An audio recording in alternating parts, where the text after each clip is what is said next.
Bonjour à tous, je fais une vidéo concernant l'alarme 3 qu'on va retrouver sur tout type d'Aquarite, plus Aquarite UV, Aquarite Flow Advance, Aquarite Pro, enfin voilà. Donc clairement, le but de vous parler d'un alarme 3 qui s'allume constamment, c'est parce qu'il y a un mauvais réglage. Le mauvais réglage, c'est au niveau du temps d'alarme.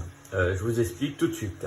En fait, pour pouvoir annuler cette alarme 3, il suffit d'appuyer simplement sur la touche retour. Regardez. Voilà. Et là, ça se remet en wait et ça repart en on. Bon, là, j'ai voulu faire une simulation. Donc là, effectivement, si ça ne tourne pas, vérifiez que le bouton ici est bien allumé. Et là, ça s'allume. OK? Donc là, c'est bien le bouton là que j'arrête. C'est fait exprès. C'est quand on veut rajouter son tac pour réajuster un petit peu la qualité de l'eau. Du coup, l'interrupteur est plus simple à couper, même si on demande, le pH demande à descendre. Là, je suis déjà à pH de 7, donc pour pouvoir faire ma simulation, je me suis mis à une consigne de 6-8. C'est pour ça que je l'ai on. S'il y a on qui s'allume et que la pompe pH ne s'allume pas, malgré le bouton on, ça c'est pas normal. Clairement, il faudra vérifier un peu plus loin. Mais normalement, voilà, ça c'est la principale chose à regarder. Pour régler le temps d'alarme, il suffit d'aller là. Donc, dans tous les Aquarites, c'est la même chose. Vous allez dans Configuration, vous allez dans Menu Service. Donc là, c'est haut, bas, plus, moins, retour.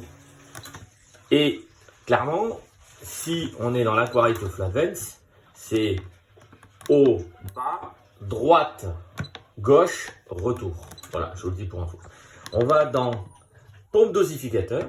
Pompe dosificateur, on va dans AL3 et une fois qu'on a fait AL3, on va dans intervalle et là vous multipliez par 3 le volume de votre bassin qui va vous donner un temps. Moi j'ai un volume de bassin de 60 cubes, je vais mettre 180 minutes. Une fois que vous avez fait ça, ça veut dire que je donne 3 heures à mon bassin pour arriver, voilà, je donne 3 heures à mon bassin pour arriver à que la mesure arrive à la consigne.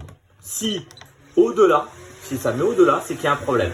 Soit on a un problème sur la sonde, donc la sonde qu'on va... là voilà, je remets, parce que là ça faisait une minute le temps que je fasse le réglage, mais clairement, si il y a un problème avec la sonde, voilà, la sonde pH bleue qu'on va retrouver ici, ou que le bidon est un peu vide, un peu comme on va retrouver ici.